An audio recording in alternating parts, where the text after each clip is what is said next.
Alex, how would you describe what you've seen from the quarterbacks this spring? Yeah, we just got done with practice 13. Um, it's been the three guys rotating through. Everybody's mixing in with the ones, the twos, the threes. I think they've shown a ton of growth. I think that's the one spot where you start with as you come in as a new staff and put in a new system. All three have shown a bunch of growth in their own ways. And as we've gone, we've kind of fine-tuned things to each guy's skill set. As we've gotten into situational football, we've fine-tuned things to each guy's skill set. But it's been daily growth. Been up, it's been down a little bit at times as we've installed more. I think you're just all lights are on you at that point, at that position. And obviously it all goes through that position. And there have been days where we've been really excited. There have been days where we've wanted to see more growth.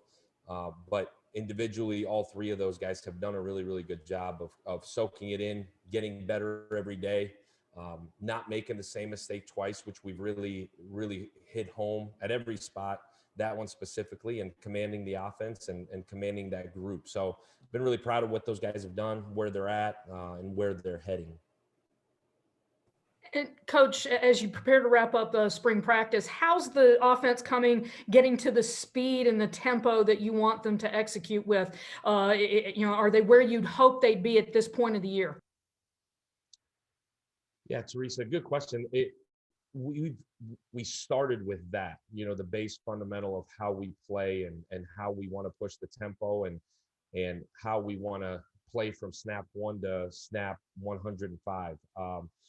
I think as we've gone, it's gotten continuously better from scrimmage 1 to scrimmage 2.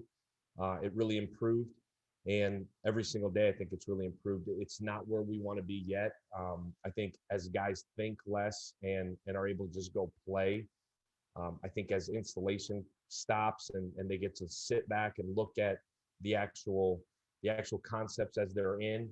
I think as we work through June and July and into fall camp, I think we'll take another big step. I think they are where we hope they would be, probably exceeded our expectations at times. It's a smart group. I think every time you put something new in and you want to get to a new concept, kind of slows you down a little bit. And then the second day you do it, it jumps. And so we are happy with where we are. I think as a coach, you always want to be a step ahead of where you probably are, but we are happy with where we are. And I think we're going to just continue to make strides as we get into summer and fall camp. Ben McKee, then Mike Wilson. Coach, I had a similar question, but from a overall standpoint with the offense as a whole, are you all pleased where you all are with the install as spring wraps up? Yeah, Ben. I think we are probably right where we thought we would be. I think there's still, as coaches, as scripted some situations. Like we just got done with a heavy red zone day. I think you leave and you got a bunch of stuff you want to catch up. You get into a third down day, you leave and you got a bunch of stuff that you want to touch up. I think we're where we had hoped we would be in terms of normal situation football. I think the situational football side of it, we got to continue to grow.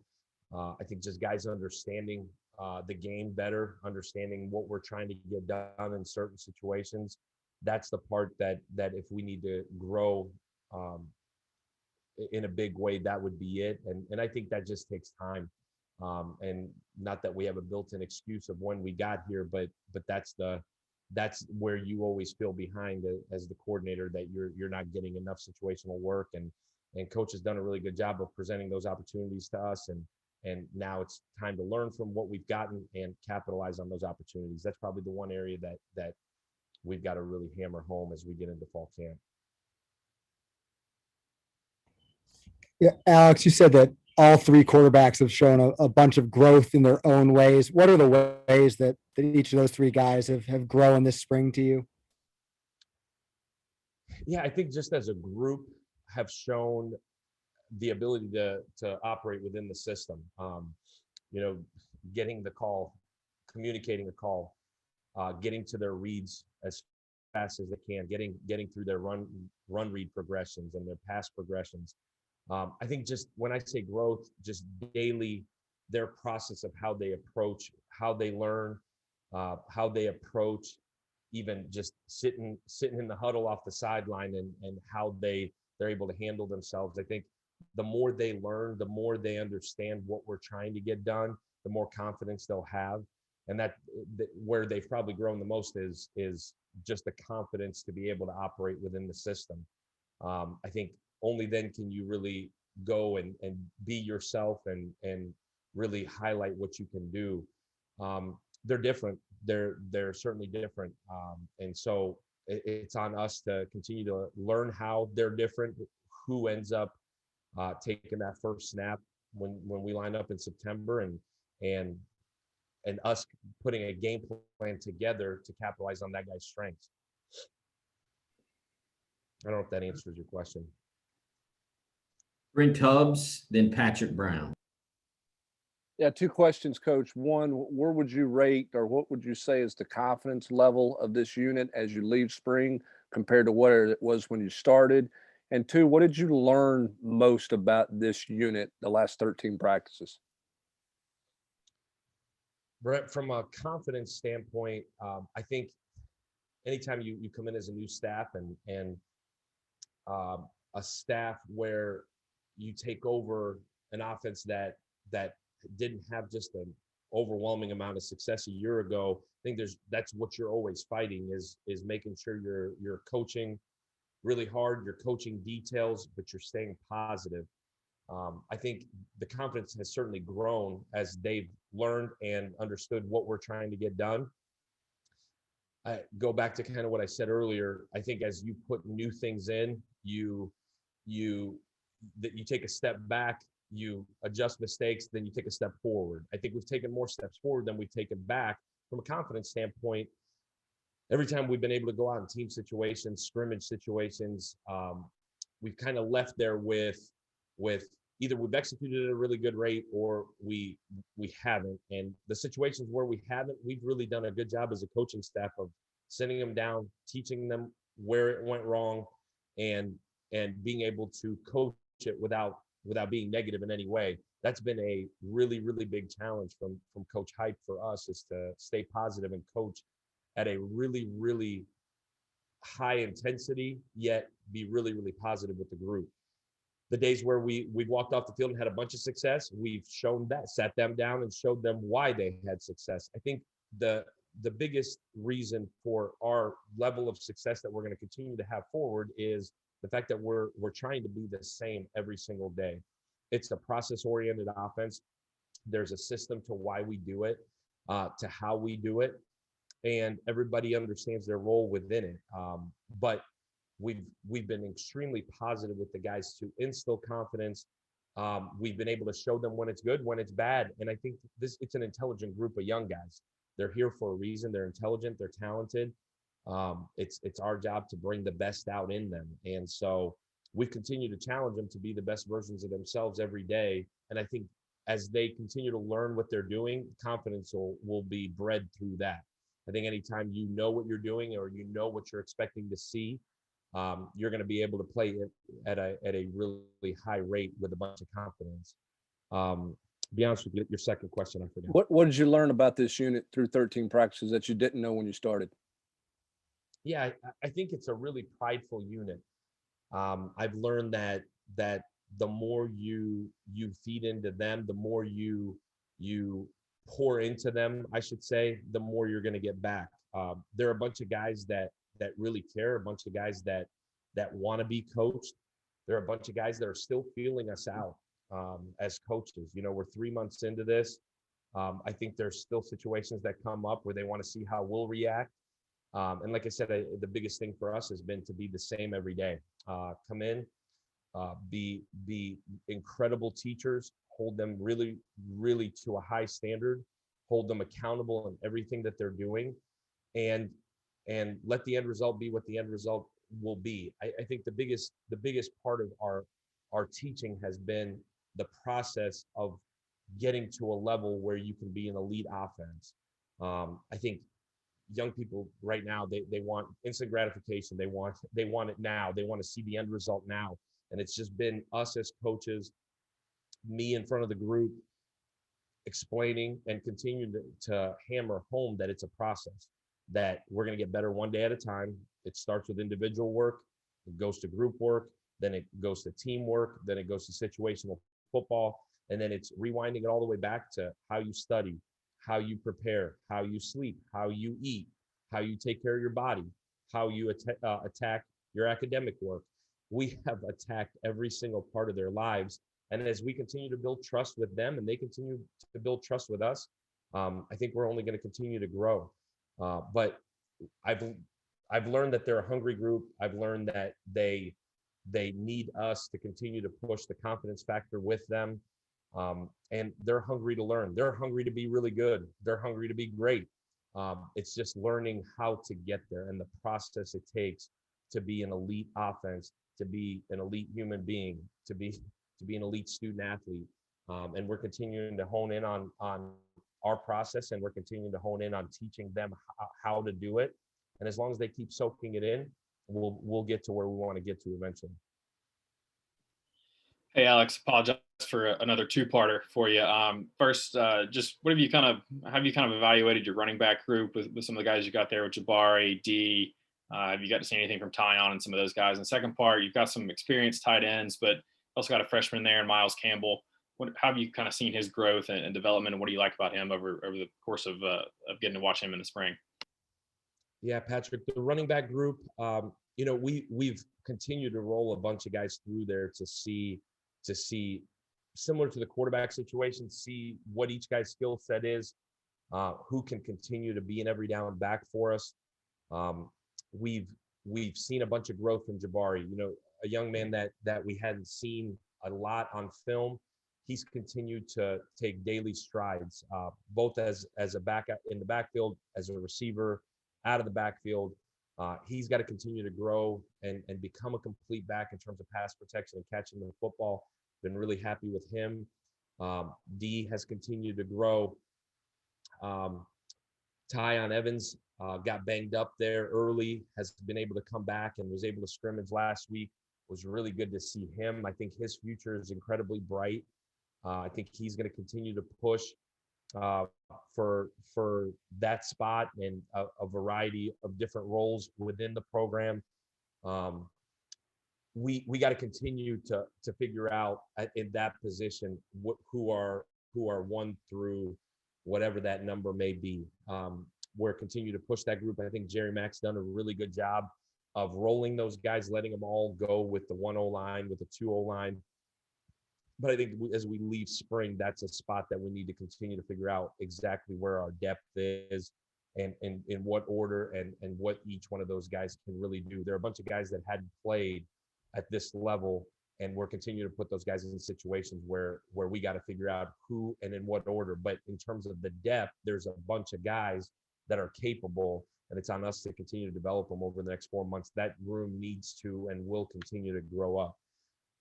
In terms of the Miles Campbell, Miles has been a really pleasant surprise. Anytime you come in as a mid-year enrollee, all your buddies are back home getting ready for prom and graduation and senioritis and being goofballs. I think Miles, it took him a minute to figure it out that, hey, I'm in college, I'm taking 15 credit hours, and I got to wake up early. I got to go to bed early. These guys want me in here all day. I got all these places I got to be. Took him a month. And I think since we started football, he's been just growing daily. A ton of promise. He's soaked it all in. I've been really happy with how he's learned. I've been really happy with how hard he plays. He's got a chance to be a really special player here. I'm excited he is here. And I think his future is incredibly bright. It was really big for him to be here mid-year and be able to go through spring and learn what it is to be a college football player. Because I think he had no clue when he got here that it was going to be all of this really fast, all at once. But I think it takes a special young man to come in at mid-year. It's become such a common deal in college football now. I think it takes a special young guy to come in and be able to adjust and fit in especially a place like this where the weather is always beautiful and campus is pretty, and you've got to focus in on ball, and he's done a really good job over the last couple of weeks once he's figured out a routine, and I'm really proud with where Miles is. I hope he can help us in a big way, maybe even this fall. Two more questions, David Pascal, then Wes. Alex, can you just talk about how eager are you to see these quarterbacks on this stage Saturday? And is there a concern that there may be some overreaction? I mean, the SEC Network will replay this game in the weeks and months ahead. So if somebody has a great performance or horrible performance, there may be a overreaction. Yeah, I guess I haven't thought about an overreaction.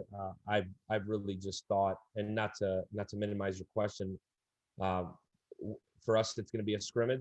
It's going to be an opportunity for our guys to go play in front of people. I'm excited to see them go play. Excited to see all those guys be able to roll in there and do what they do. Going to be people there. TV, it's awesome for us. Recruiting, but for us offensively, and I imagine it's the same for Coach Banks. We just want another, however many plays it is, that we can go play football how we want to play and be able to execute at a really high rate. Whoever the quarterback that's in there, we'll try to maximize their ability within those drives. But I'm excited for us to take it one drive at a time, play with relentless attitude and effort, play with really, really good tempo, play with a level of violence, and play as hard as we can, as long as we can. And it's awesome. There's going to be people, TV, the whole deal. How it gets written about or talked about, it's out of my control. It's out of their control, and all we can control is how we play one play at a time. So, and that's not to sound cliche on it, because I haven't thought about the reaction part of it.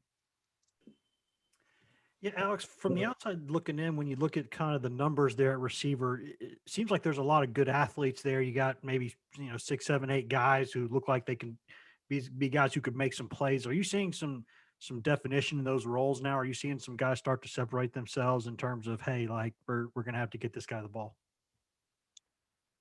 Yeah, Wes, I think the biggest thing that I've tried to sit back and figure out, and Coach Burns has done an incredible job of taking those guys from when we got here to where they are right now, in terms of them developing both as route runners, blockers, fundamentally understanding how to line up, where to line up, how I fit. It is so drastically different than what those guys have been used to. There's not a ton of experience there, not a bunch of guys that have played. The biggest thing for us on offense we've tried to do is figure out who is good at what and continue to develop them all as complete players. It's been awesome to see some of those young guys step up and grow. And those young guys, Jalen Hyatt, Cedric Tillman, really in terms of playing has been a young guy. Jimmy Callaway, Walker Merrill has been an incredibly big surprise in terms of, you just had no idea coming in. He's mature beyond his years, both as a player and the way he handles and approaches the game. And, so Bayless has played a bunch. We've put a lot on him, tried to get him to continue to take the next step. Ramel Keaton has shown, Kobe has shown in other ways that he's fighting like crazy. I think just as a group, those guys competing in terms of roles defining themselves, I think if you've seen us play, we're going to need them all. We're going to play a bunch of them. We're going to play really fast, and they're all going to have to play. And it's on us coaches, it's on us as we continue to develop game plans to figure out who, where, and how to get them the football, and capitalize on what guys are really good at, and use the next 3-4 months to hone in on the guys that on the guys that are going to play, the stuff that they're not good at, continue to develop. And I truly believe that Cody Burns is as good as anybody I've ever been around at developing that position. He played the position. He's coached in this conference. He knows what it takes. And there's a fiery approach to how those guys are getting coached. And I think they're going to continue to grow and take steps. Their roles will continue to get defined as we get into fall camp and start to hone in on week 1. That's when we'll really truly those guys will figure out who's playing where, who their backups are, and how we roll. They're starting to get there right now. Thanks, Coach, for your time.